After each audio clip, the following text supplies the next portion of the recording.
Headlines. Visakha steel plant కు 11,440 కోట్ల package ప్రకటించిన ప్రధాని మోదీ.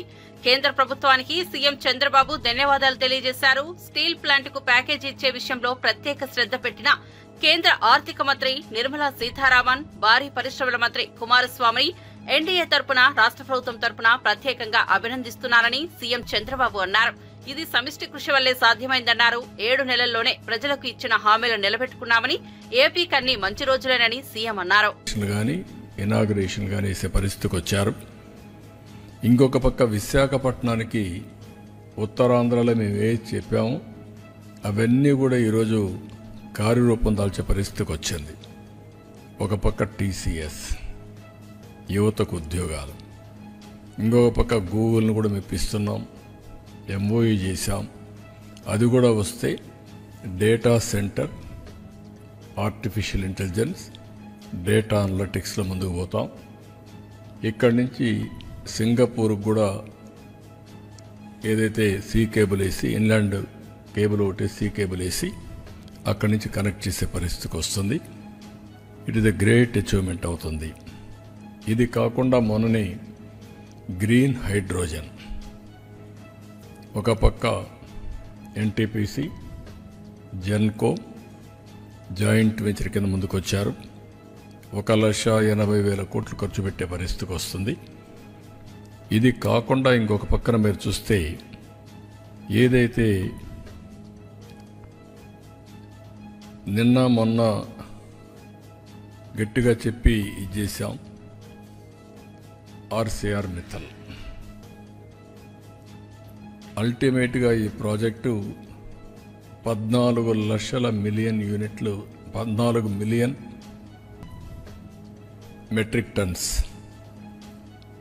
స్టీల్ ప్లాంట్ ఇది. దీనికి కావలసిన ఐరన్ ఓర్ అయితే గవర్నమెంట్ ఆఫ్ ఇండియాను ఒప్పించాం. ఫేజ్ 1లో 7 మిలియన్ మెట్రిక్ టన్నుల ఐరన్ ఓర్ ఇవ్వడానికి ఒప్పుకున్నారు. అది కూడా పిట్ హెడ్ దగ్గర పైపులు వేసి స్లర్రీ రూపేణ తీసుకొస్తున్నారు. ఇది నక్కపల్లి దగ్గర తొందరలోనే ప్రారంభం అవుతుంది. ఈరోజు రేపు ఎంఓయూ చేస్తున్నాం. ఆ ఎంఓయూ అవుతానే పని కూడా ప్రారంభిస్తారు. ఒక స్టీల్ సిటీ వస్తుంది. ఒక పక్క గూగుల్ మొత్తంగా డేటా సెంటర్ రావడం, ఇంకొక పక్కన మీరు చూస్తే ఆర్సీఆర్ మిత్తల్ ఈ ప్రాజెక్ట్ వస్తే విశాఖపట్నం, అనకాపల్లి మొత్తం కలిసిపోయే పరిస్థితి వస్తుంది. One of the best project ఇది కూడా రాబోతుంది. రైజింగ్ తెలంగాణ దిశగా రాష్ట్రానికి విదేశీ పెట్టుబడుల సాధన లక్ష్యంగా సీఎం రేవంత్ రెడ్డి చేపట్టిన విదేశీ పర్యటనలో భాగంగా సింగపూర్ పర్యటనను ప్రారంభించారు. సింగపూర్ పర్యటనలో ఆ దేశ విదేశాంగ మంత్రి వివియన్ బాలకృష్ణన్తో రేవంత్ రెడ్డి భేటీ అయ్యారు. అద్భుతమైన అంతర్దృష్టి కలిగిన ఇండోఫైల్స్ తో చాలా ఆకర్షణీయమైన, ఫలవంతమైన విస్తృత చర్చలతో సింగపూర్ లో మా 2 దేశాల పర్యటనను ప్రారంభించినట్లుగా రేవంత్ బృందం ట్వీట్ చేసింది. మౌలిక సదుపాయాల నిర్మాణ, ఇంధనం, గ్రీన్ ఎనర్జీ, నీటి నిర్వహణ, నదుల పునరుజ్జీవనం, పర్యాటకం, విద్య మరియు నైపుణ్యాల నిర్మాణం, ఐటీ పార్కులు మొదలైన రంగాల్లో సుస్థిరమైన, విస్తృత, దీర్ఘకాలిక భాగస్వామ్యాలను ఏర్పరచనున్నట్లుగా తెలిపారు. సింగపూర్ పర్యటనలో అనేక ప్రతిష్టాత్మకమైన ఒప్పందాలతో పెట్టుబడుల సాధనలో గొప్ప విజయం కోసం ఎదురు చూస్తున్నామని పేర్కొన్నారు.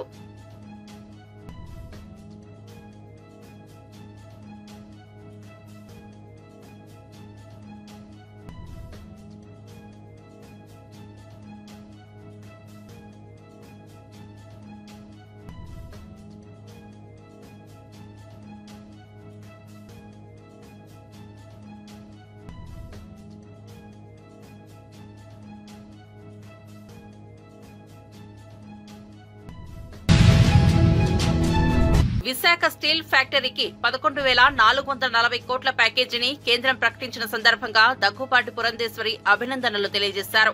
ప్రధాని మోదీ, నిర్మలా సీతారామన్, ఉక్కు శాఖ మంత్రి కుమారస్వామికి ధన్యవాదాలు తెలిపారు. 1966లో అప్పటి ప్రధాని ఇందిరాగాంధీ స్టీల్ ప్లాంట్లకు ఆమోదం తెలియజేయలేదని, తెలుగువారి పోరాటం ఫలితంగా అమృతరావు, తెన్నేటి విశ్వనాథం కృషితో ప్లాంట్ నిర్మాణం జరిగిందని గుర్తు చేశారు. విశాఖ ఉక్కు పరిశ్రమ పునరుజ్జీవానికి కేంద్రం తీసుకున్న చారిత్రాత్మక నిర్ణయం అభినందనీయమని తెలిపారు. 1966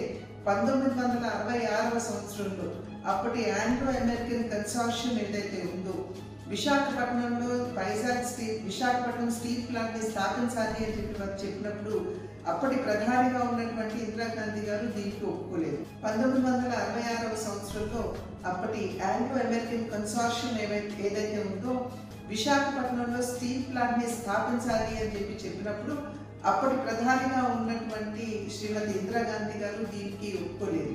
అయితే అమృతరావు గారు, తెన్నేటి విశ్వనాథన్ గారు వీరి యొక్క కృషి వలన, వీరి యొక్క పోరాటం వలన వేలాది మంది అక్కడ ఉన్నటువంటి తెలుగు వారి యొక్క పోరాట ఫలితంగా దగ్గర 32 మంది వారి ప్రాణాలు కోల్పోయినటువంటి సందర్భంలో మనం విశాఖపట్నంలో స్టీల్ ప్లాంట్ ని స్థాపించుకోవడం జరిగింది.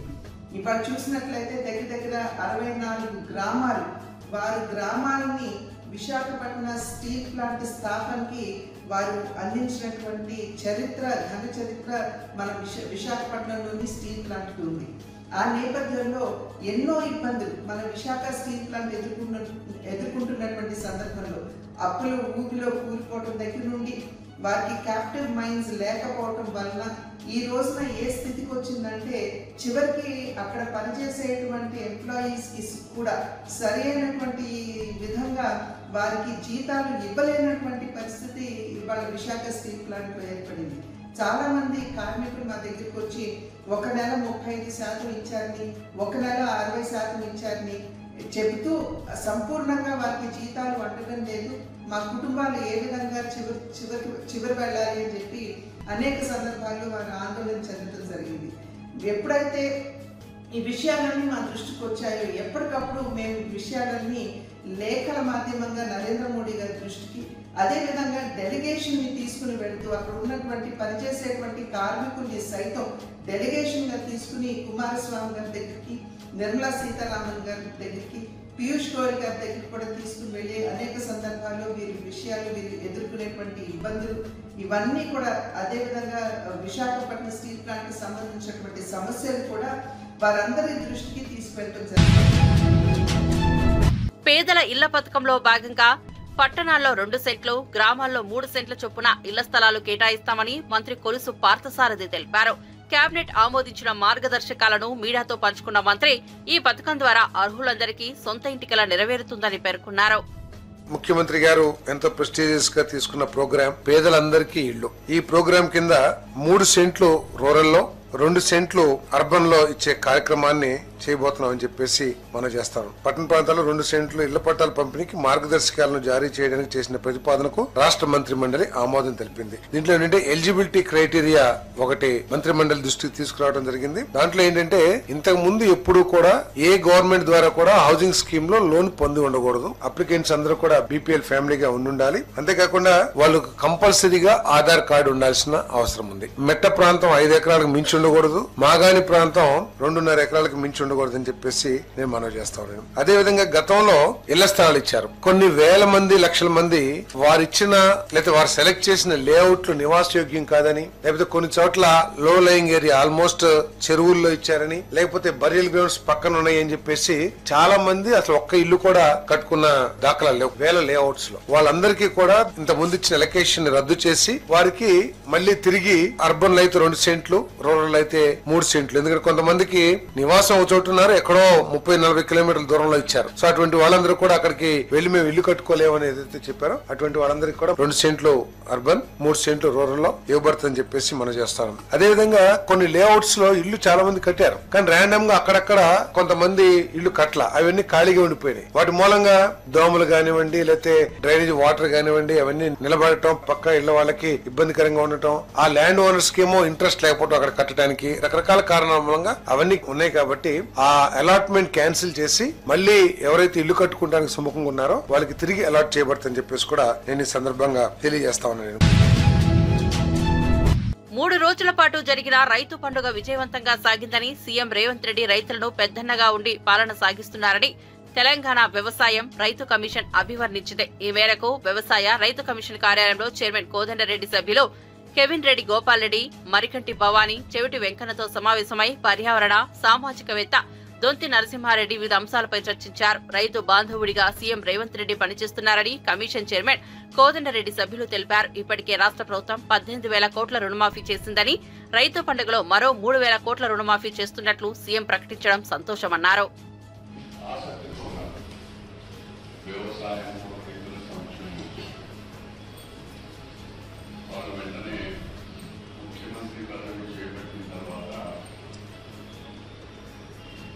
కమిషన్ వేయాలనే అభిప్రాయం అందులో మేనిఫెస్టోలో కూడా కాంగ్రెస్ పార్టీ పెట్టింది కాబట్టి కమిషన్ ఏర్పాటు చేయడం జరిగింది. ఇది ఈ కమిషన్లో వ్యవసాయానికి సంబంధించిన ఏ విధంగా వ్యవసాయాన్ని లాభసాటిగా ముందుకు తెచ్చుకోవాలని ఒక భాగం అయితే, రైతు అడగడుగున ఇబ్బంది పడుతుంది. రైతుకి ఏ విధంగా ప్రభుత్వాలు సహాయం చేయవచ్చు అనేది ఈ 2 అంశాలపైన కమిషన్ వేయడం జరిగింది. మీ అందరితో కమిషన్ పక్షాన, రాష్ట్ర ప్రభుత్వం పక్షాన మీకు ధన్యవాదాలే కాకుండా మీ సహకారం కూడా కావాలి. మీరు చాలా కాలంగా విత్తన రంగంలో మీరు పనిచేస్తున్నారు. అనేకమైన ఇబ్బందులు వచ్చినాయి గతంలో కూడా. సో నాకుండే అభిప్రాయం, నేను ప్రతిపక్షంలో ఉన్నప్పుడు 1994 అప్పుడు పత్తి విత్తనాలు కలిపి వరంగల్లో బాగా రైతులకు మోసం చేసింది. పంట బాగా నష్టమైంది. పార్టీ నన్ను ఆదేశించింది అక్కడ వరంగల్ జిల్లాకు వెళ్ళమని. చిత్తూరు జిల్లా ఏర్పేడు మండలంలోని ప్రసిద్ధ గుడిమల్లం శ్రీ పరమరామేశ్వరి స్వామి ఆలయాన్ని మాజీ మంత్రి ఆర్కే రోజా సందర్శించారు. స్వామివారిని దర్శించుకుని ప్రత్యేక పూజలు నిర్వహించిన ఆమె ఆలయ పరిసరాలను సుదీర్ఘంగా పరిశీలించారు. ఆలయానికి చెందిన చారిత్రక ప్రత్యేకతలు తెలుసుకున్న రోజా ఆలయ అభివృద్ధి కార్యక్రమాలకు తన వంతు సహాయం అందించనున్నట్లు తెలిపారు. భక్తులు పెద్ద సంఖ్యలో స్వామి దర్శనానికి తరలివచ్చారు. ఆలయ నిర్వాహకులు రోజుకు స్వాగతం పలికి దర్శన ఏర్పాట్లు చేశారు. మమ అంతరిక్షమురగోతమఖ్యం పవతాం తామి అస్మిన్ దేవాద్రవిణమాయ జంతాం మయ్యా శ్రీరస్తు మయ దేవహూతిః. ఓం ధ్రువం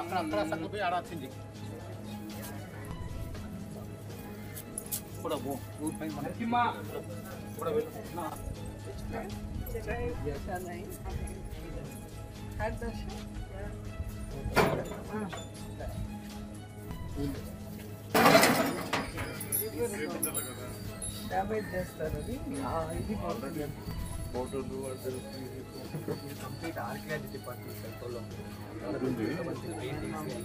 చేయకూడదు. మా దగ్గర పర్మిషన్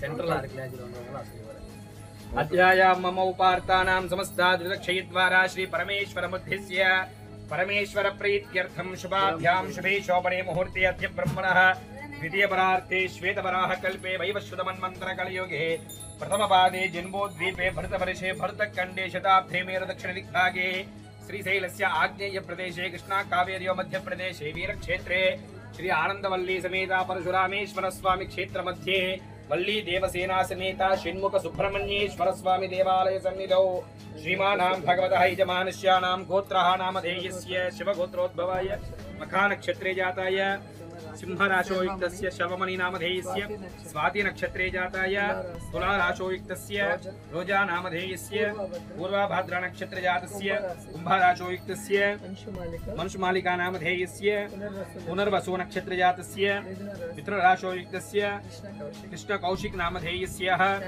षण्भग नामधेयस्य सह कुटुंबस्यानां वीरुलगोत्रोद्भवस्य आर्द्रा नक्षत्रे जाताय मित्रराशोयुक्तस्य कुमार स्वामिरेड्डी नामधेयस्य सह कुटुंबस्यानां शभाप्रदायकस्य वीरुलगोत्रोद्भवाय स्वाति नक्षत्रे जातः तुलाराशोयुक्तस्य रामप्रसाद नामधेयस्य सह कुटुंबस्य शभाप्रदायकस्य श्रीमानां गोत्र उपचेत्र गोत्रोद्भवस्य विष्टारि नामधेयस्य मित्रराशोजातस्य शारदा नामधेयस्य मीनराशोजातस्य धीरज रेड्डी नामधेयस्य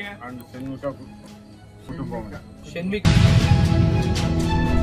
ప్రమాదం జరిగిన వెంటనే క్షణాల్లో ఆ సమాచారం హైడ్రాకు చేరేలా టెక్నాలజీని తీసుకుని రావాలని హైడ్రా కమిషనర్ ఏవి రంగనాథ్ అన్నారు. శుక్రవారం తెల్లవారుజామున పాత ముంబై హైవే దారిలోని షేక్పేటలో అగ్ని ప్రమాదం జరిగిన డ్యూక్స్ అవెన్యూ భవనాన్ని హైడ్రా కమిషనర్ ఏవి రంగనాథ్ పరిశీలించారు. ఈ సందర్భంగా ప్రమాదానికి గల కారణాలను అక్కడి హైడ్రా డీఆర్ఎఫ్ ఫైర్ బృందాలను అడిగి తెలుసుకున్నారు. అలాగే అగ్ని ప్రమాదం చోటు చేసుకున్న 2వ అంతస్తుని పరిశీలించారు. ఆకాశ్ ఇన్స్టిట్యూట్ నడుస్తున్న 2వ అంతస్తు మొత్తం అగ్నికి ఆహుతైంది. అగ్ని ప్రమాద సమాచారం తెలియగానే అక్కడికి చేరుకున్న అగ్నిమాపక దళంతో పాటు హైడ్రా డిజాస్టర్స్ రెస్పాన్స్ ఫోర్స్ మంటలను 2వ అంతస్తుకే పరిమితం చేశారని వారు తెలిపారు.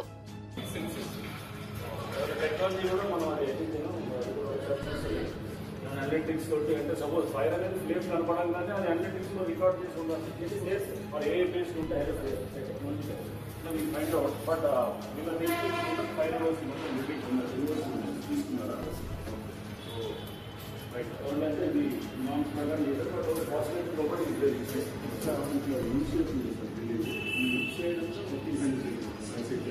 Right side what is the problem?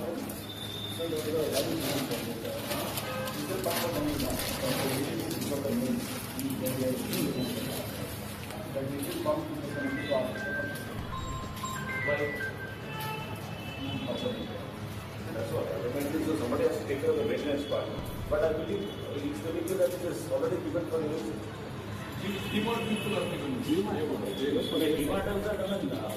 The agency is given by the tenant itself or by the owner building owner. We have no influence. We want to purchase it. Oh, they have bought it, right? So you are not the owner of that part of the building. So you are owner of only this side. Okay. So then they are maintaining the AMC part and you are from the okay. You should have done that. Please do that.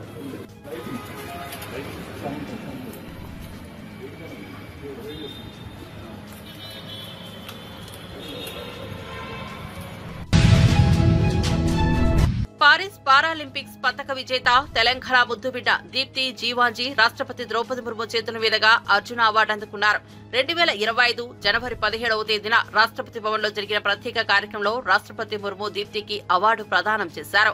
తెలంగాణలోని వరంగల్ జిల్లా కల్లడి గ్రామానికి చెందిన Deepti 2024లో Paris వేదికగా జరిగిన Paralympics లో brand medal గెలిచిన విషయం తెలిసిందే. 400 మీటర్ల T20 విభాగం ఫైనల్స్ లో 55.82 సెకండ్లో రేస్ ని కంప్లీట్ చేసి దీప్తి కాంస్య పతకం కొల్లగొట్టింది. सुश्री जीवन जी दीप्ति देश की सबसे उत्कृष्ट पैरा एथलेटिक्स खिलाड़ियों में से एक है. उन्होंने 2024 पैरालंपिक खेलों में कांस्य पदक, 2024 विश्व चैंपियनशिप में स्वर्ण पदक, 2023 चौथे एशियाई पैरा खेलों में स्वर्ण पदक हासिल किए. सुश्री जीवन जी दीप्ति को पैरा एथलेटिक्स खेल में उनकी उत्कृष्ट उपलब्धियों की मान्यता प्रदान करते हुए वर्ष 2024 के लिए अर्जुन पुरस्कार प्रदान किया जाता है. सुश्री जीवन जी दीप्ति.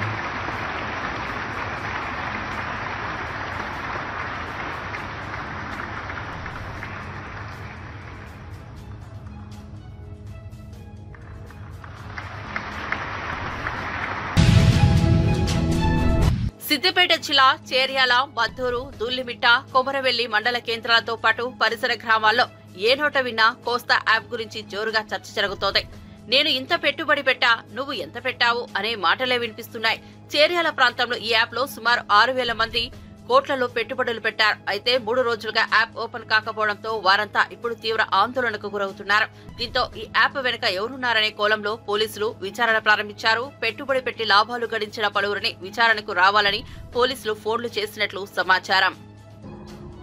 ఎక్కువ మంది ప్రజలు ఆన్లైన్ మోసానికి గురైనట్లుగా కోస్తా అనే యాప్లో అధిక లాభాలు వస్తాయనే ఆశతోటి పెట్టుబడి పెట్టి కొంతకాలం కొంతమందికి ముందుగా పెట్టుబడి పెట్టిన వాళ్ళకు ఏదో కొంత రిటర్న్స్ వచ్చినాయని దానికి ఆశపడి మిగతా ఎక్కువ మంది దాంట్లో పెట్టి తర్వాత గత 2 రోజుల నుంచి ఆ యాప్ క్లోజ్ అయింది, అది పనిచేయట్లేదని ప్రజలందరూ చాలా పెద్ద మొత్తంలో మోసపోయినట్లుగా మీడియా ద్వారా పేపర్లలో సమాచారం అందుతుంది. దీని మీద విచారణ జరపడం జరుగుతుంది. ప్రజలందరూ కూడా అప్రమత్తంగా ఉండాలి. డబ్బులు ఎవరికి సులభంగా రావు. అధిక వడ్డీలకు అత్యాశకు పోతే మోసానికి గురయ్యే అవకాశం ఉంటుంది. ఎట్టి పరిస్థితుల్లో కూడా ఎవరు కూడా అట్లా మోసానికి గురి కాకుండా ఉండాలి. అందరూ అప్రమత్తంగా ఉండాలి, జాగ్రత్తలు తీసుకోవాలి. ఒకవేళ మిమ్మల్ని ఎవరన్నా ఫలానా దాంట్లో పెట్టుబడి పెట్టండి అని చెప్పినట్లయితే, మిమ్మల్ని మోసపుచ్చినట్టుగా డైరెక్ట్గా ఏమైనా సమాచారం ఉన్నట్లయితే మా దృష్టికి తీసుకురండి. వెంటనే వారి మీద చట్ట ప్రకారం కఠిన చర్యలు తీసుకోబడతాయి. ఎవరిని ఎవరు ప్రలోభ పెట్టినా కానీ అట్ట వ్యక్తుల్ని సహించేది లేదు. వాళ్ళ మీద చర్యలు తీసుకుంటాం. అదేవిధంగా వాట్సాప్లో వచ్చినటువంటి లింకులు, సోషల్ మీడియాలో కనిపించేటటువంటి అత్యాశ సంబంధించినటువంటి ప్రకటనలను ఎవరు నమ్మకండి. దయచేసి ప్రజలందరూ కూడా అప్రమత్తంగా ఉండి ఇలాంటి మోసాలకు గురి కాకుండా ఉండాలని, ఏమన్నా ఉంటే వెంటనే పోలీసుకు సమాచారం అందించండి. మీ యొక్క డబ్బులు కనుక ఏమైనా పోయినట్లయితే ఇమీడియట్గా 1930 cyber crime help line number 1930కు కంప్లైంట్ చేసినట్లయితే మీ యొక్క డబ్బులు మళ్ళీ తిరిగి వాపసు తెప్పించే విధంగా కూడా ప్రయత్నించడం జరుగుతుంది. ప్రజలందరూ కూడా ఈ విషయాన్ని దృష్టిలో పెట్టుకోగలని మనవి. ప్రతి పేదవానికి ప్రభుత్వ సంక్షేమ పథకాలు అందేలా అధికారులు పనిచేయాలన్నారు మంత్రి సీతక్క. రేషన్ కార్డులు, ఇందిరమ్మ ఇళ్ల ఎంపికలో పేదలకు మొదటి ప్రాధాన్యత ఇవ్వాలని ఆదేశించారు. వెనుకబడిన జిల్లాల్లో పనిచేసేందుకు అధికారులు మనస్ఫూర్తిగా ఉండాలని సూచించారు.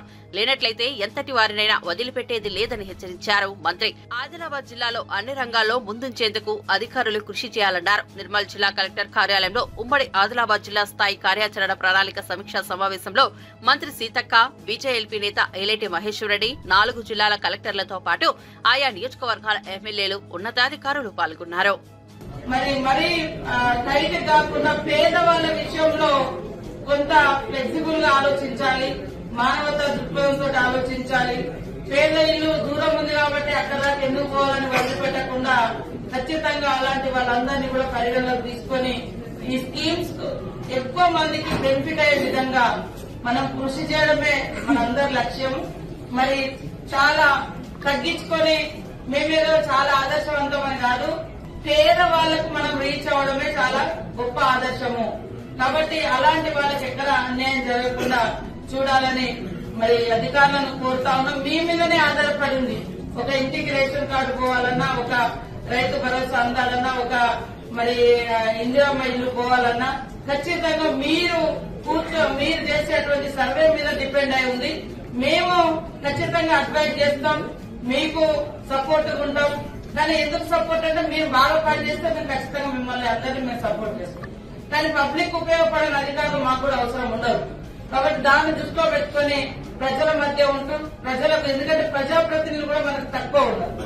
అంతకుముందు మనకు సర్పంచులు గ్రామాలలో ఉంటే మీకు కొద్దిగా ఎప్పటికప్పుడు ఫీడ్బ్యాక్ వచ్చింది. లోకల్ రిప్రజెంటేటివ్స్ లేకపోవడంతో అది కొద్దిగా గ్యాప్ కూడా ఉంటాయి. కాబట్టి పూర్తిగా పబ్లిక్ మీ మీదనే డిపెండ్ అవుతుంది.